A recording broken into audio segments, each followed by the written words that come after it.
আগামীকাল সকাল ৯টার সময় ঢাকার ঐতিহাসিক সোহরাওয়ার্দী ময়দানে কাদিয়ানীদেরকে রাষ্ট্রীয়ভাবে অমুসলিম ঘোষণার দাবির আদায়ের লক্ষ্যে বাংলাদেশের অসংখ্য অগণিত ওলামা একরামগণ একই মঞ্চে লাখো মানুষের উপস্থিতিতে এই দাবি আদায়ের জন্য রাজপথে নামার জন্য আগামীকালকে ডেট করেছে।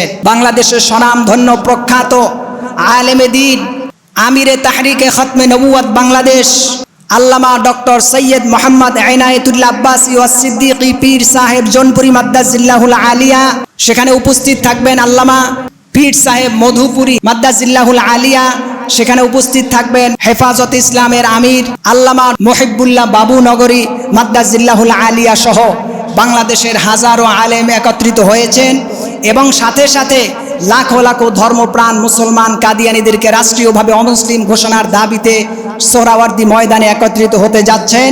অতএব আগামীকালকের যেখানে থাকবেন আপনার আমার ইমানি দায়িত্ব হচ্ছে যারা মুহাম্মদ সাল্লাল্লাহু আলাইহি ওয়াসাল্লামকে সর্বশেষ নবী বলে বিশ্বাস করে না তাদেরকে এই রাষ্ট্রে এই ভূখণ্ডে থাকতে হলে মুসলিম পরিচয় নিয়ে থাকতে পারবে না, তারা কাফের হিসেবেই থাকতে হবে। ঠিক কিনা বলো মুসলমান?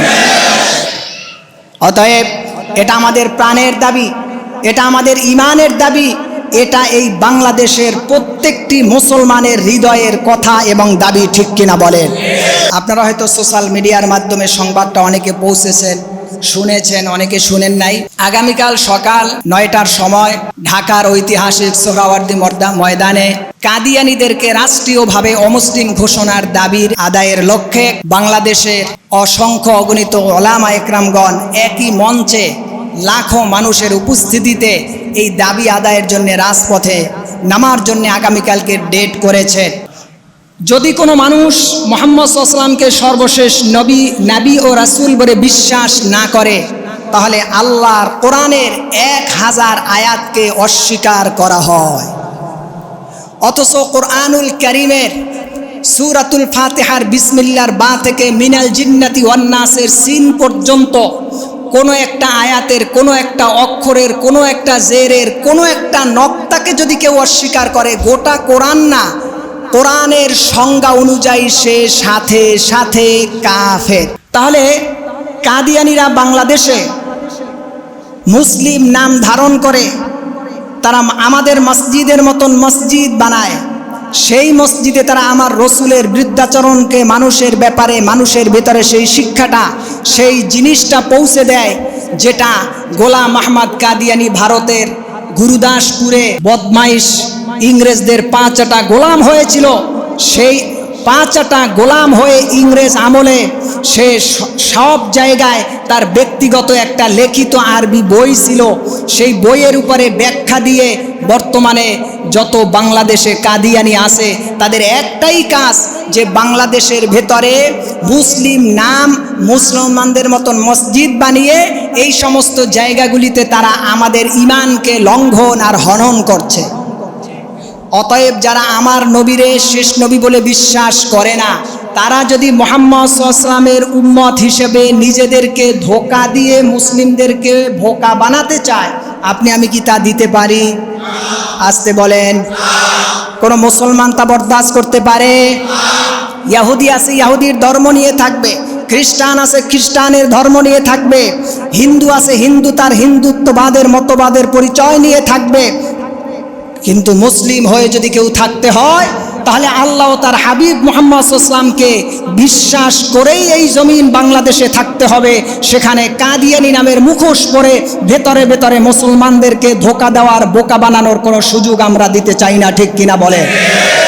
বাংলাদেশে এর আগেও কাদিয়ানীদেরকে অমুসলিম রাষ্ট্রীয়ভাবে ঘোষণা করার জন্যে হাজার হাজার মানুষ বিভিন্ন জায়গায় সমাবেশ করেছে, মিছিল করেছে, মিটিং করেছে। আজ পর্যন্ত বাংলাদেশের পার্লামেন্টে এই বিলটি উত্থাপন করা হয় নাই, আর উত্থাপন করা হোক এ পর্যন্ত বাংলাদেশের সংসদ পর্যন্ত এটা যেতেও দেওয়া হয় নাই। কারণ বাংলাদেশের সংসদে বাংলাদেশের পার্লামেন্ট মেম্বারের ভেতরে বাংলাদেশের আমলা কামলা সচিবালয়ের ভেতরে কাদিয়ানীদের ব্যাপক মানুষ ঢুকে রয়েছে, সেজন্য তারা রাষ্ট্রীয়ভাবে কাদিয়ানীদেরকে অমুসলিম ঘোষণা করে অমুসলিম হিসেবে বাংলাদেশে কাফের হিসেবে হোক এটা তারা চায় না। বাংলাদেশের বর্তমান সিচুয়েশনে সকল ওলামা একরামগণ একত্রিত হয়ে ঐতিহাসিক সোহরাওয়ার্দী ময়দানে বাংলাদেশের স্বনামধন্য প্রখ্যাত আলেমে দ্বীন আমিরে তাহরিকে খতমে নবুয়ত বাংলাদেশ আল্লামা ডক্টর সৈয়দ মোহাম্মদ ইনায়েতুল্লাহ আব্বাসী ওয়াস সিদ্দিকী পীর সাহেব জোনপুরি মাদ্দাজিল্লাহুল আলিয়া। সেখানে উপস্থিত থাকবেন আল্লামা পীর সাহেব মধুপুরী মাদ্দাজিল্লাহুল আলিয়া।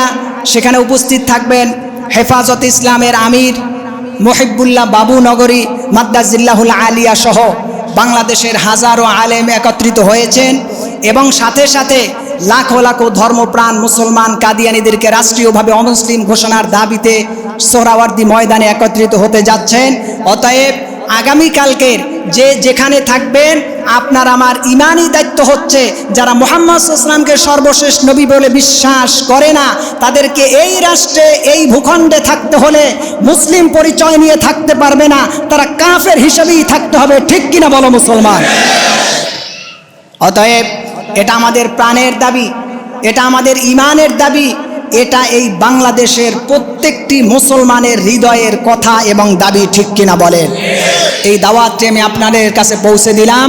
আগামীকালকের আমার ইয়াং ভাইয়েরা আছেন, বৃদ্ধ বাবারা আছেন, আপনারা পলিটিক্যাল ব্যাপারে বিভিন্ন জায়গার বিভিন্ন দল করতে পারেন, সেটা থাকবে আপনার ব্যক্তিগত ব্যাপার, কিন্তু ইমান আল্লাহ ও তার হাবিব মুহাম্মদ সাল্লাল্লাহু আলাইহি ওয়াসাল্লাম আর বাংলাদেশের স্বাধীনতা রক্ষায় এক ও অভিন্ন এক দেহের মতন হয়ে আমাদেরকে দাঁড়িয়ে যেতে হবে।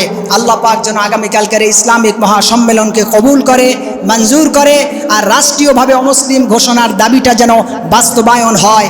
বাংলাদেশে যেন কাদিয়ানীরা অমুসলিম বানানোর যে পায়তারা বাংলাদেশের হাজারো লাখো মুসলমানকে করে যাচ্ছে, এটার মুকুট যেন বাংলাদেশে উন্মোচন হয়ে যায়। আল্লাহ পাক সেই কাজটা সমাধান করার তৌফিক দান করুক, বলেন আমিন।